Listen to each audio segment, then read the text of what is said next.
उसका कितना विकास हुआ। मैं पूछना चाहता हूँ इस ऐतिहासिक धरती से 1976 से जो बरनार जलाशय योजना है, बस बरनार जलाशय योजना का क्या हुआ।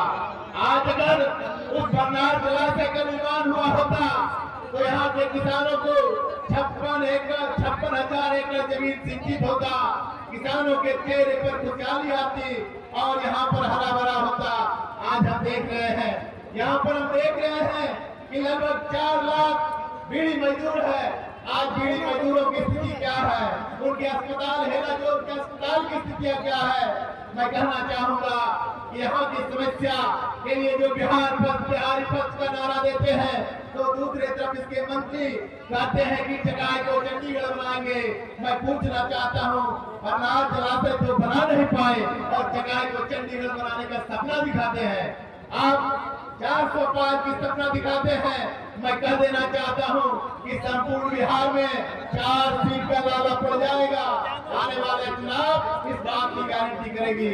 मोदी सरकार कहती है कि हम नौजवानों को 2 करोड़ रोजगार देंगे। मैं पूछना चाहता हूं यहाँ के उपस्थित नौजवानों से कि इस मोदी सरकार में कितना नौजवानों को रोजगार मिला।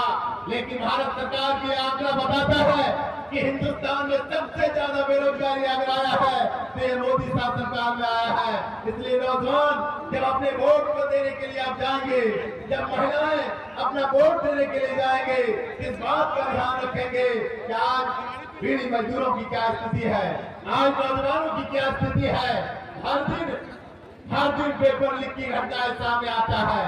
आज कितना मेहनत से हमारे नौजवान शिक्षा ग्रहण करने के लिए अपने माँ बाप की गाड़ी कमाई लेकर के बड़ी सपना पाल करके जाते हैं, लेकिन उस नौजवानों के साथ क्या होता है, इस बात को आप समझ लीजिएगा।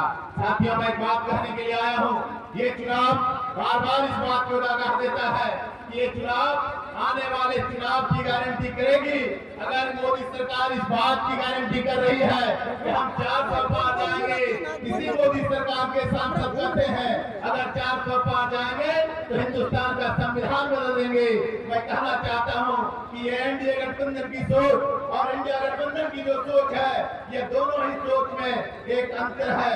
वो अंतर है कि देश के संविधान को बचाने के लिए इंडिया गठबंधन की तमाम लोग जो सैलाब देख रहे हैं, वो इस देश के संविधान को बचाने के लिए है। और जो 400 पार का नारा देता है, वो चाहता है कि इस देश के संविधान को खत्म करके आजादी के पहले का हिंदुस्तान बनाना चाहते हैं। मैं कहना चाहता हूँ, आजादी के आंदोलन का जो सपना था, आजादी के आंदोलन में जो किसान और मजदूरों ने सपना देखा था, उस सपना को साकार करने का समय आ गया है। इसलिए आप अर्चना रविदास को विजय बनाएं, तभी हिंदुस्तान का संविधान बन सकता है, और नहीं तो ये जुमलेबाजी मिलेगी। ये मोदी सरकार की 5 जो वो गारंटी की बात करता है, मैं तो कहता हूँ ये 5 गारंटी नहीं, ये 5 नौटंकी है जो हिंदुस्तान के नौजवानों ने देखा है, हिंदुस्तान के किसानों ने देखा है, हिंदुस्तान की महिलाओं ने देखा है। बेटी बचाओ बेटी पढ़ाओ की बात करते हैं। मैं पूछना चाहता हूँ यहाँ पर तमाम लोगों से कि बेटी बचाओ बेटी पढ़ाओ की बात करके आपने मणिपुर में देखा कि किस प्रकार से महिलाओं का अपमान किया गया, आपने कठुआ में देखा किस प्रकार से वहाँ बच्चों का अपमान किया गया, हमने देखा उन्नाव की घटना किस प्रकार से वहाँ की एक बच्ची के साथ बलात्कार हुआ और उसके बाद पूरे परिवार को खत्म कर दिया। ये सरकार बेटी को अगर बचाना है तो मोदी सरकार को हटाना है, ये बात आपको कहने के लिए आया हूँ। साथियों, समय के अभाव है, मैं एक बात कहने के लिए आया हूँ, अंतिम बात ये करके जाता हूँ कि हमारी प्रत्याशी अर्चना रविदास ने कहा यहाँ के जो समस्या है, यहाँ की बेटी है और बरनार जलाशय का जो सपना देखा है यहाँ के किसानों ने, वो दिल्ली के संसद भवन में गूंजेगा और यहाँ के किसानों के चेहरे पर खुशहाली आएगा। ये बात आपको कहने के लिए आया हूँ।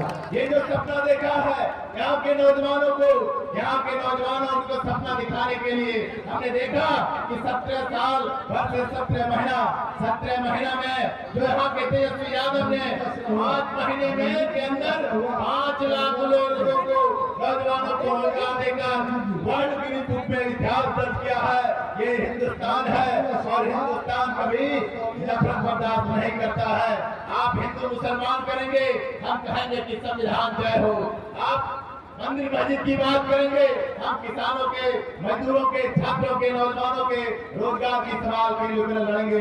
इसी के साथ यहाँ पर आए हुए तमाम लोगों को मैं अपने पार्टी और इस महागठबंधन की ओर से क्रांतिकारी जय भीमलाल सलाम करते हुए अपनी बात को समाप्त करता हूँ। इनकलाब जिंदाबाद।